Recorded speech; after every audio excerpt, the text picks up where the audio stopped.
Assalamu alaikum wa rahmatullahi wa barakatuh to some of y'all, and peace out to the rest of you. Hit the share button because the message is more important than the messenger. So let me skip that intro and let me just get right to it. I don't want to take forever. Look, the first thing I want to tell you all is that, and I'll have another recording, inshallah, today for another topic. But for this topic, I want to tell you that first thing I wanted you all to understand is that, gentlemen, why I do what I do, I've already explained in a broad sense.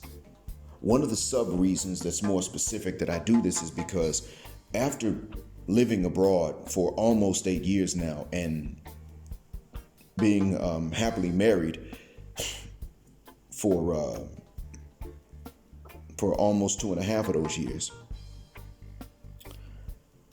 I know what you're missing.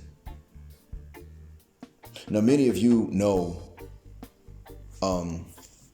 a lot of you gentlemen understand that you're missing something. Some of you gentlemen live part-time outside of the country or outside of the West in general. So you know what you're missing and you know what the other men are missing. But others of you know you're missing something, and you know that while you're stuck in the West, you're going to remain missing that, but you don't know exactly what it is. I'm doing this because I know what it is. You are not missing a utopia, a euphoria, or a paradise. You are not missing a perfect situation. But what you are missing, gentlemen, is important.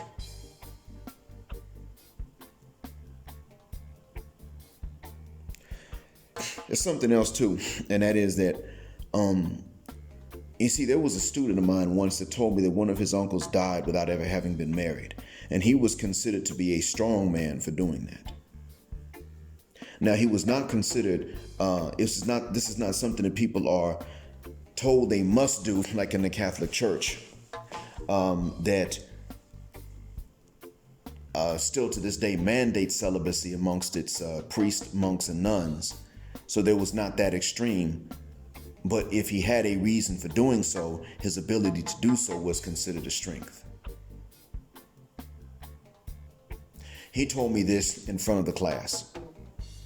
And not one person had a joke to crack about his uncle. That showed me that they're not too far gone yet. Here.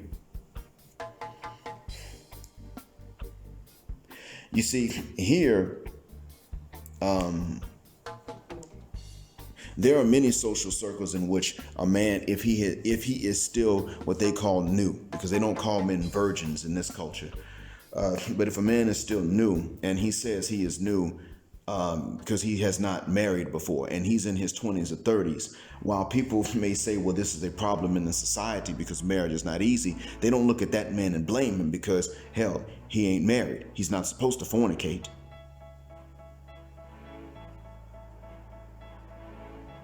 That's the difference between here and over there where you are.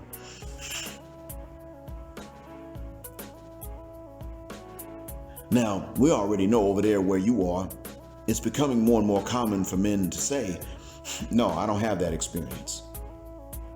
And the funny thing is that as it's become more common, the men are not the ones that are ranking on these men who don't have that experience. It is the women. You got a few men that still think as though women's mate selection criteria are okay, like Jordan Peterson. I'm sorry to say, but alpha male strategies too, with no rancor or hatred, but that's one of his flaws in his thinking, that the Western woman's mate selection criteria are fine. No, they're not. They're hybristophilic and animalistic. That's why I told you all that the hybristophilic woman is for the zoo. I mean, hell, an outright slut. She could be for the streets, but it's not like she's necessarily imitating another species per se. But the hybristophilic broad is imitating another species. She's for the wildlife park. She's for the safari. She's for the game reserves. She's for the jungle. She's for the rainforest. Maybe she's for the zoo. That's why I said that. They're picking the way that other species pick. They can't tell the difference between kindness and weakness. It's the same to them.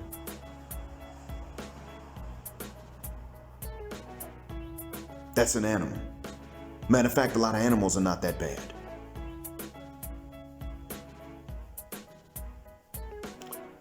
Next, there are men that are out there actually breaking women's hearts. We know this. If they're still engaged in this, then right now they're at the gym. Chances are. When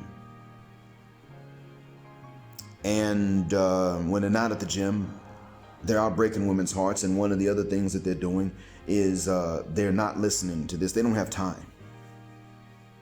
Even when they're driving in between sneaky link appointments, they're not listening to this. So the ones that have that experience doing these things to ladies and they're listening to me are usually the ones that stop doing it. And they're in these spaces to even find me because they are looking for avenues by which to tell men what they know about ladies and why it is that they wouldn't marry. And keep this in mind, gentlemen. Some may say, well, you know, those guys, they're not really missing much.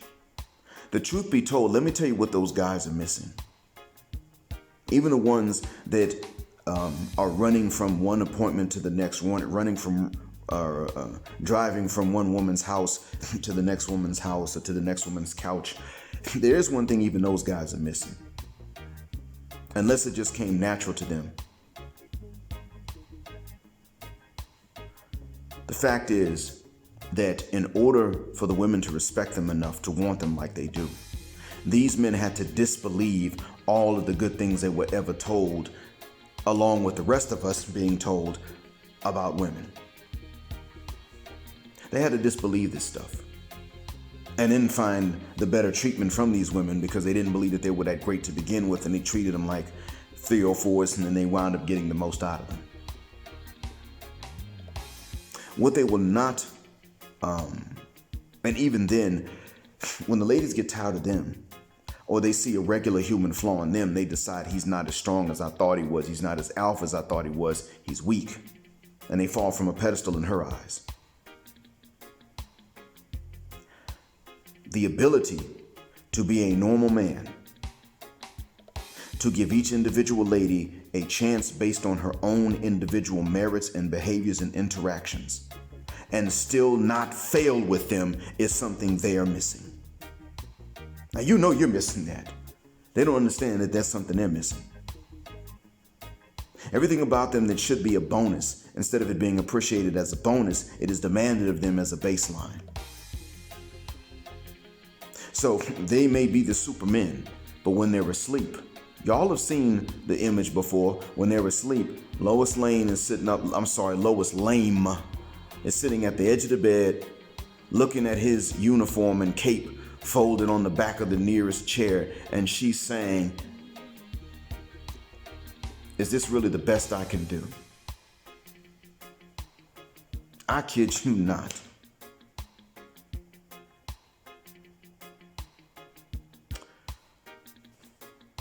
So the ability to actually be fully appreciated for whatever it is that they have is not something they'll find where they are. They're just not motivated to move a lot oftentimes and go somewhere else because they don't know the difference. They're not aware of even how much they're underappreciated. If you ever have a chance to get into a deep conversation with any of them, and you're taking turns talking, and this is a valid point to bring to them, well, you're succeeding, but understand what you have to do to succeed with any of them. It's not any, man. I'm succeeding most of the time. Yeah, well, to succeed with any of them, or most of them, to succeed at all, understand what you gotta be. You gotta be above normal in certain metrics. So instead of them appreciating these things that are above normal about you, they're looking at it like it's baseline. That's not fair to you.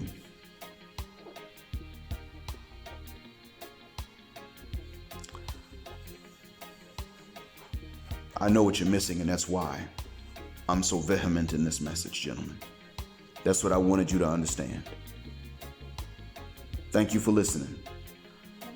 You understand now why I say black heart, black mind, black out, and black heterosexual non-select male power just because they don't like it. and Black Patriarch until extinction or Judgment Day, because it's for your own good.